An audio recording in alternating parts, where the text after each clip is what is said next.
All right, so you want to go fast. Everything's expensive. Nothing ships quickly. And honestly, go on Marketplace, things aren't cheap. So what do? If you buy a Camaro, you get to spend $8 grand before you even start building something. And that's the same with almost every door car. New race cars are expensive, but I can show you a way. I can already hear people saying, hey, that's a supercharger. I thought you were talking about affordable race cars. Well, I am. This is the Public Enemy. And not to spoil the rest of the video, but it's getting a heart transplant. And while I'm showing you how to revitalize my car, I'm going to kind of go through over the next few videos of how you could create something like this for way cheaper than you might think. I think a lot of people would be surprised, actually. This car with the supercharger, running on alcohol and allegedly nitro. Actually, I built it for about 8,800 bucks Canadian over the course of about 5 years. And if you figure that out, that's only a couple of grand a year. And honestly, I could have saved money here and there. This thing is way more basic than you would think. This is a legit vintage fuel altered, but the way that it was built originally and the way that I built it now, you could replicate this really cheap. So, on with the video, and just know that as we go, I'm going to show you some stuff that I did on this car that you could definitely do in a home garage. So, let's get at it. The days were numbered from the beginning. What I'm affectionately now calling the Mark II Enemy, with the LS that was put in by Toots and Tires. This car ran a Hemi and a clutch back in the early 60s and was blown nitro in probably a death trap. And my goal is to, return it back to being a death trap again. This car last had a blown alcohol small block Chevy in it, and it ran okay. It was kind of a glass cannon, and when its time was up, it went out pretty gloriously by shooting rods at the side of the block. And Zach had the fun idea to throw the LS in it so we could make more passes with the car, and that was a riot. And the LS is probably sticking around and getting put in something else, but it is going to return to its former glory with a Hemi in it. This is a foam mock-up block, and dimensionally it's the same. I do have a Hemi, but if I drop this engine on my head, I won't die.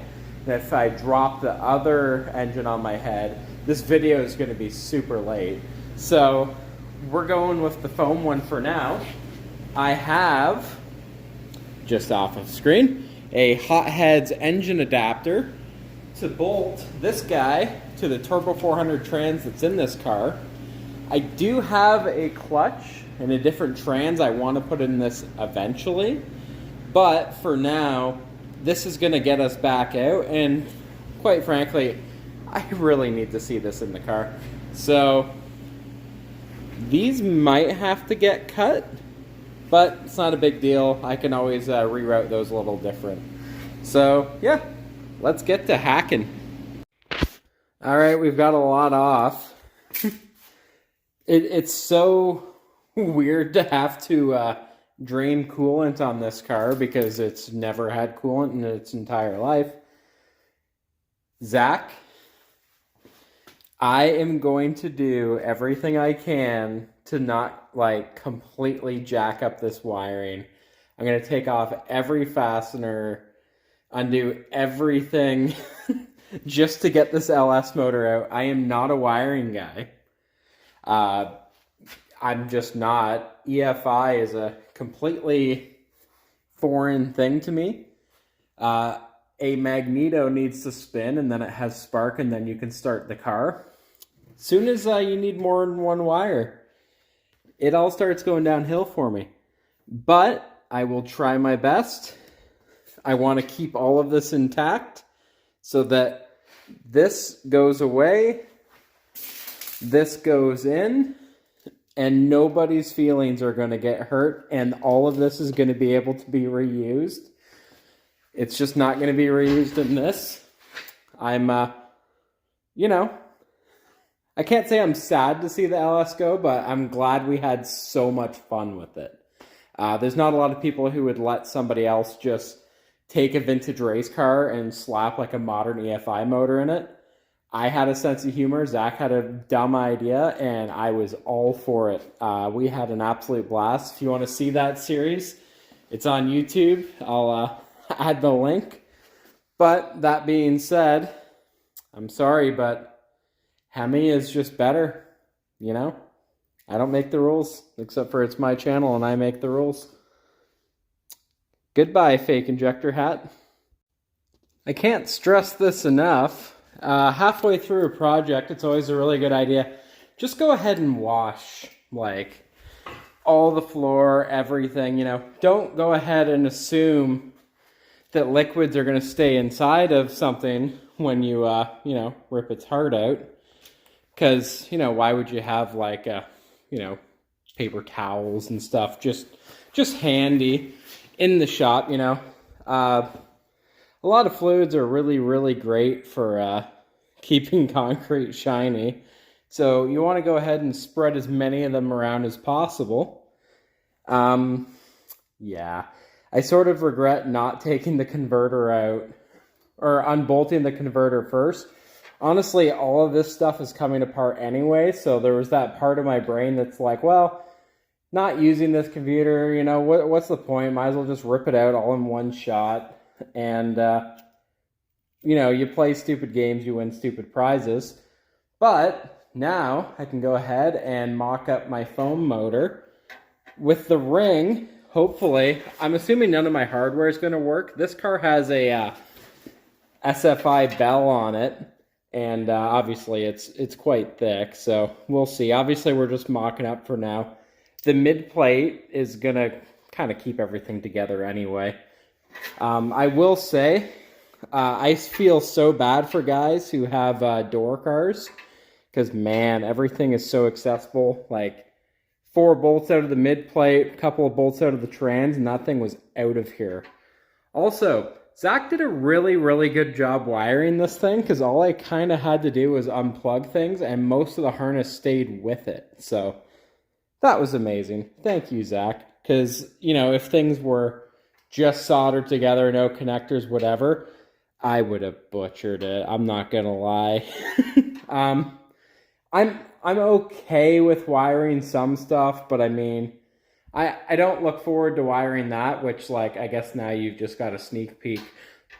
Forget that's over there. Also forget that that's over there too. But that being said, I've waited since I was like 15 years old to see a Hemi in this car.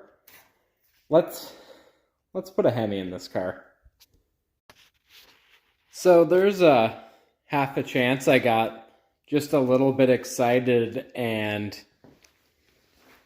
honestly, I couldn't not.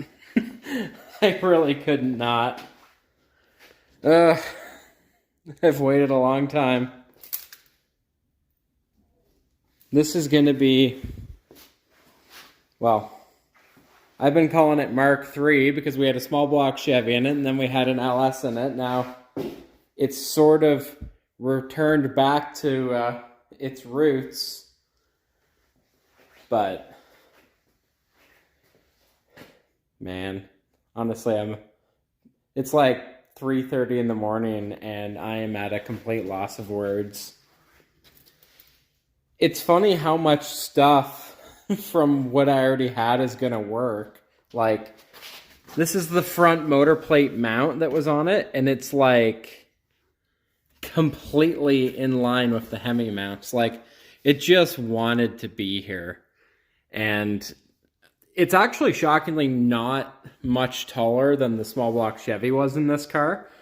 This car already had wonderful visibility, which is great for if you don't want to see when you're crashing. But honestly, it just, yeah, this is just like for lack of a better term, this is just the tits. Like, this is a fuel altered with a blown nitro Hemi. And yeah, it's a foam motor, and yeah, the real motor's currently sitting behind me.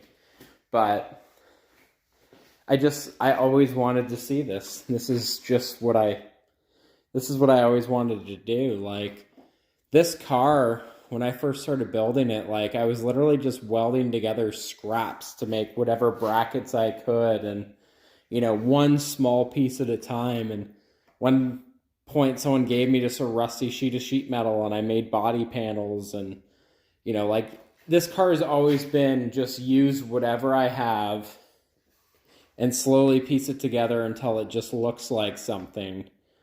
And it's still very much going to be that. Like, this is just not a car.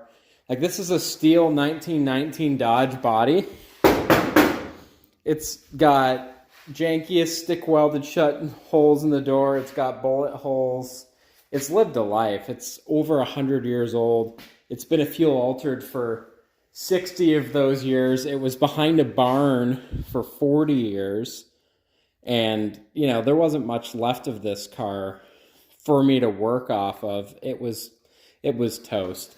I bought this car when I was 14 for $600. And to be honest, looking back, what a good investment. I understand that this isn't like for everybody, and I'm gonna do like a specific video on just why fuel altereds are so important to me personally. Has a lot to do with that one sitting over there. That's a long story, and we're not going to get into it today.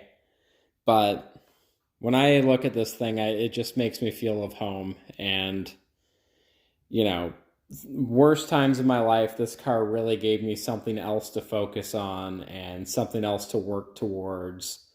And you get kicked in the teeth a lot, and you just slowly keep picking and picking and picking and picking until it runs, and picking until, you know, maybe it can move, and, you know, you can take it to car shows and fire it up, but, oh, you're not going to drive that. And then you drive it, and it starts going good. And, you know, I think everybody needs that active rebellion in their life. I never had it when I was a teenager. You know, I didn't drink or smoke or do drugs, but this is just the only thing I ever cared about, you know, when I was 14 years old. And everything that I have today is because I either learned stuff on this car, or I met people because of it, or, you know, like even Zach, who I let LS swap it. I met Zach because I was pushing this car up a street at a car show by myself, and a couple of guys jumped in, and Zach was one of those guys who helped me push it to the trailers so that I could get it home. And that's how I met Zach. So all the really cool people in my life I met because I built this. And if you have something sitting in your garage that you keep saying, well, someday I'm going to do that, go do it. Please go do it. Because everybody should get to feel the way that I feel right now. I'm sure I'm rambling, but yeah, I'm having a hard time not getting choked up. So, you know, to end this, go build something weird. Enjoy life. It truly is short. Have fun. And build a nitro car. Well, I hope you enjoyed that. My shop floor is finally dry. If you could kind of guess, this video wasn't shot all at the same time. To be honest, everything got a little bit crazy around here. It's Christmas time. I tend to do a lot of metal artwork around the holidays, so, you know, I get a little sidetracked here and there. But I wanted to wish you all a very Merry Christmas. You know, happy holidays, happy everything.